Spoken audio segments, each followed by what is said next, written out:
Franco പിതാവിനെതിരെ പരാതി ഉന്നയിച്ച കന്യാസ്ത്രീകളെ PC George വിളിച്ച പേരെന്താണ്? ഷോൺ ജോർജ് കോടതിയിൽ വെറുതെ വിട്ട ആളല്ലേ?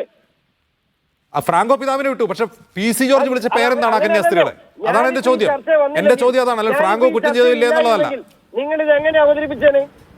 ഞാനിപ്പോ ഈ ചർച്ചയ്ക്ക് ഇല്ലെന്നെങ്കിൽ ഫ്രാങ്കോ പിതാവ് മോശക്കാരൻ എന്ന് ഞാൻ പറഞ്ഞില്ല. ഫ്രാങ്കോ പിതാവ് മോശക്കാരൻ വാക്ക് ഞാൻ പറഞ്ഞില്ല. ആ ഫ്രാങ്കോയ്ക്കെതിരെ പരാതി ഉന്നയിച്ച കന്യാസ്ത്രീയെ PC ജോർജ് വിളിച്ച പേര് അങ്ങേക്ക് ഓർമ്മയുണ്ടോ? അങ്ങേക്ക് ഓർമ്മയുണ്ടോ ആ പേരെന്താണ്? നിങ്ങൾക്ക് ഇന്ന് മുഖ്യമന്ത്രിയുടെ മകൾക്കെതിരെ SFI ഡൽഹി ഹൈക്കോടതിയിൽ സ്റ്റേറ്റ്മെന്റ് കൊടുത്തു, റിട്ടേൺ സ്റ്റേറ്റ്മെന്റ് കൊടുത്തു. നിങ്ങൾ എന്താ ആ വിഷയം ചർച്ച ചെയ്യാത്തത്? SFI എന്താണ് വീണയ്ക്കെതിരെ പറഞ്ഞത്? അങ്ങനെ ഒരു വാർത്തയില്ല. വീണയ്ക്കെതിരെ പറഞ്ഞിട്ടില്ല. CMR അഴിമതി നടത്തി എന്നുള്ള വാർത്തയുണ്ട്. അങ്ങേക്ക് അത് ഇഷ്ടപ്പെട്ട വിഷയമാണ്, നമുക്ക് ചർച്ച ചെയ്യാം. അതിന്റെ വിവരങ്ങൾ പുറത്തു വരുമ്പോൾ നമുക്ക് ചർച്ച ചെയ്യാം. കുറഞ്ഞ പക്ഷേ SFIയുടെ റിപ്പോർട്ട് പുറത്തു ചർച്ച ചെയ്യാം. പക്ഷേ ഈ കാര്യത്തിൽ നിങ്ങൾ മറുപടി പറ. PC ജോർജ് ഫ്രാങ്കോ പിതാവിനെതിരെ പരാതി കൊടുത്ത കന്യാസ്ത്രീകൾ വിളിച്ച പേരെന്തായിരുന്നു? എന്താ? അങ്ങനെയാണെങ്കിൽ അങ്ങനെ ആയിരിക്കാം. അത് നിങ്ങൾ പിന്തുണയ്ക്കുകയാണ്. അക്കാര്യത്തിൽ നിങ്ങൾ പിന്തുണയ്ക്കുകയാണ്. ഞാൻ ഓർക്കത്തില്ല. എങ്ങനെ? അങ്ങനെയാണെങ്കിൽ അങ്ങനെ ആയിരിക്കാം, എനിക്കറിയത്തില്ല. അത് അദ്ദേഹത്തോട് ചോദിക്കണം. ഓക്കെ, നിങ്ങളിപ്പോ അവസാനത്തെ വിദ്വേഷ പ്രസംഗത്തെ നിങ്ങൾ പിന്തുണയ്ക്കുന്നില്ല എന്ന് പറയുന്നു. പക്ഷെ അതിനു മുമ്പ് അദ്ദേഹം ചെയ്ത ഒഫൻസുകളെ കുറിച്ച്, അദ്ദേഹം അറസ്റ്റിലായ ഒഫൻസുകളെ കുറിച്ചാണ് ഞാൻ സൂചിപ്പിച്ചത്. അങ്ങ് ക്ഷുഭിതനാവുകയാണ്. അദ്ദേഹം രണ്ട് കേസിൽ അറസ്റ്റിലായിട്ടുണ്ട്. ഒന്നൊരു പീഡന പരാതിയിലും മറ്റൊന്ന് വിദ്വേഷ പ്രസംഗത്തിലും. അത് മജിസ്ട്രേറ്റ് കോടതിയിലോട്ട് ചെന്നപ്പോഴാണ് ജാമ്യം കിട്ടും. അവിടെ ഇരിക്കുന്ന മജിസ്ട്രേറ്റ് തന്നെ അത്ര വിവരമില്ലാത്തവരാണോ? ജാമ്യം കിട്ടിയെന്ന് ഇത് ഒരാൾ കുറ്റവാളിയല്ലാതാവുന്നുണ്ടോ? പ്രതിപട്ടികയിൽ ഒഴിവാകുന്നുണ്ടോ? ഷോൺ ജോർജ് അങ്ങനെ അഭിഭാഷകനല്ലേ? അവര് കൃത്യമായി അവര് BJP-കാരിയൊന്നുമല്ല.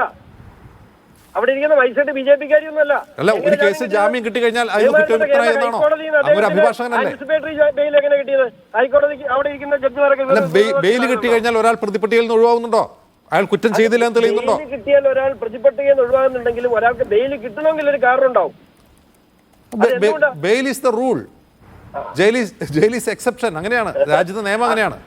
അതൊക്കെ സംഭവിച്ചു. എന്താണെങ്കിലും അദ്ദേഹത്തിന് പിടിച്ചോണ്ട് നോൺ ബെയിലബിൾ ഒഫൻസുമായിട്ട് പിടിച്ചോണ്ട് പോയ ഒരാളെ മജിസ്ട്രേറ്റ് കോടതി ജാമ്യം കൊടുക്കണമെന്നുണ്ടെങ്കിൽ അതിനകത്ത് എന്തെങ്കിലും ഉണ്ടെന്ന് സാമാന്യ ബോധമുള്ളവർക്ക് മനസ്സിലാവും. അല്ല, അതിനകത്ത് അദ്ദേഹത്തിന് ജാമ്യം കിട്ടി, അത്രേ ഉള്ളൂ. വിദ്വേഷ പ്രസംഗത്തിൽ അദ്ദേഹം അറസ്റ്റ് ചെയ്ത് അദ്ദേഹത്തെ കോടതിയിലാക്കിയപ്പോൾ അന്ന് അഡീഷണൽ പബ്ലിക് പ്രോസിക്യൂട്ടർ ഹാജരായില്ല. പോലീസിന്റെ വാദം അവതരിപ്പിക്കുന്ന ഒരു അഭിഭാഷകൻ ഉണ്ടായിരുന്നു. അദ്ദേഹത്തിന് ജാമ്യം ലഭിച്ചു. ജാമ്യം ലഭിക്കുമ്പോൾ കോടതി ചൂണ്ടിക്കാട്ടിയ കാര്യം വിദ്വേഷ പ്രസംഗം നടത്തരുതെന്നാണ്. ഇത് 2022-ലാണ്. 3 വർഷം തികയുന്നതിന് മുമ്പ് അദ്ദേഹം വീണ്ടും അത് ആവർത്തിക്കുന്നു.